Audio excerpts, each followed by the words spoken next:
સ્થાનિક સ્વરાજની ચૂંટણી 2025ને લઈને જિલ્લા ચૂંટણી અધિકારી અને ખેડા કલેક્ટર દ્વારા પ્રેસ કોન્ફરન્સ યોજવામાં આવી.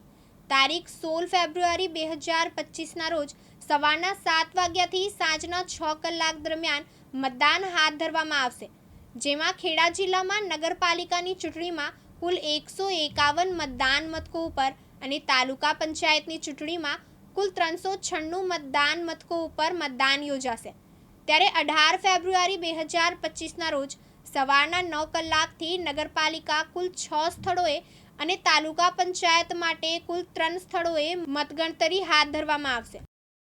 આજરોજ અમારા પ્રિન્ટ અને ઇલેક્ટ્રોનિક મીડિયાના જેટલા પણ સાથીઓ ઉપસ્થિત થયા છે, આ બધાનું સ્વાગત કરું છું. અને જે 16 તારીખે આપણા જિલ્લામાં જે સ્થાનિક સ્વરાજની ચૂંટણી થવાની છે એની એક ઓવરઓલ રૂપરેખા સાથે આપ લોકોને અવગત કરાવું છું.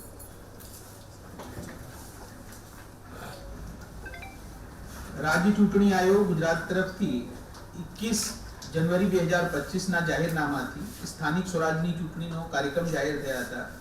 આપણા જિલ્લામાં મહેમદાવાદ, ખેડા, મહુદા, ચકલાસી, ડાકોર નગરપાલિકાના ટોટલ 34 વોર્ડની 136 બેઠકની સામાન્ય ચૂંટણી અને કપડવંજ નગરપાલિકાના 2 વોર્ડની 2 બેઠકની પેટા ચૂંટણીઓ યોજનાર છે.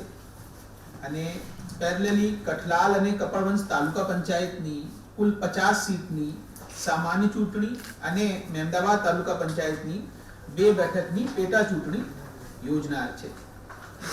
આ જે પરિપત્રના મુજબ સ્થાનિક સ્વરાજની ચૂંટણી મુક્ત અને ન્યાયી વાતાવરણમાં યોજવા અંગેની આદર્શ આચાર સંહિતા અત્યારે જિલ્લામાં અમલમાં છે.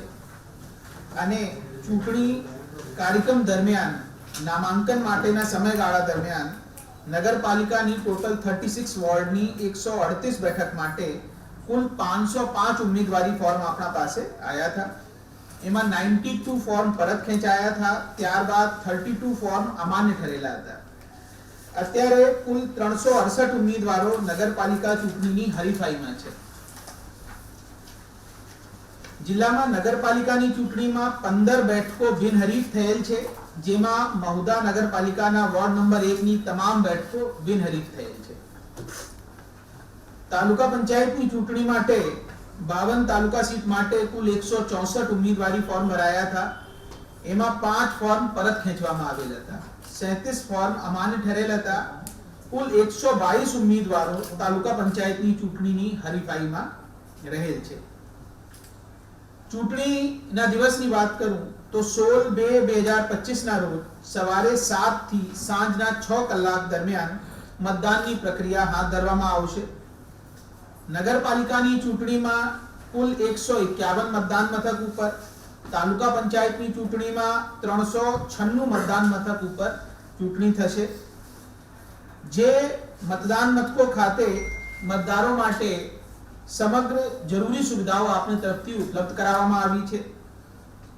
નગરપાલિકાની ચૂંટણી માટે કુલ 1,34,018 મતદાર અને તાલુકા પંચાયતની ચૂંટણી માટે 3,51,845 મતદારો મતદાન કરનાર છે.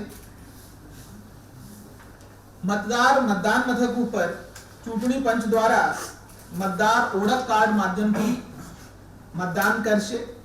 અને વાજબી કારણસર જો ના રજૂ કરી શકે તો રાજ્ય ચૂંટણી આયોગના 26/11/16ના આદેશથી નિયત કરેલ ફોટાવાળા કુલ 14 દસ્તાવેજ પૈકી કોઈ પણ એક દસ્તાવેજ રજૂ કરી શકશે. એની માહિતી આપ લોકોની ફાઇલમાં અમે રાખી છે. જિલ્લામાં મુક્ત, ન્યાયી અને પારદર્શક ચૂંટણી યોજાય એના માટે ઉમેદવારો સાથે અને સ્થાનિક પોલીસ અધિકારીઓ સાથે આરો કક્ષાએ બેઠક યોજવામાં આવી છે. એમાં સંવેદનશીલ અને અતિ સંવેદનશીલ મતદાન મથકો નક્કી કરવામાં આવ્યા છે. નગરપાલિકા ચૂંટણીમાં કુલ 45 સંવેદનશીલ અને 35 અતિ સંવેદનશીલ સેન્સિટિવ અને હાઇપર સેન્સિટિવ મતદાન મથકો નક્કી કરવામાં આવ્યા છે. તાલુકા પંચાયત ચૂંટણી માટે 77 સંવેદનશીલ અને 41 અતિ સંવેદનશીલ મતદાન મથક નક્કી કરવામાં આવ્યા છે. અને આ સંવેદનશીલ અને અતિ સંવેદનશીલ મતદાન મથક ઉપર પૂરતા પોલીસ બંદોબસ્તની વ્યવસ્થા કરવામાં આવી છે. જિલ્લામાં મતદારોની જાગૃતિ માટે ઈવીએમ નિદર્શન અને મતદાર જાગૃતિના વિવિધ કાર્યક્રમો હાથ ધરવામાં આવ્યા છે.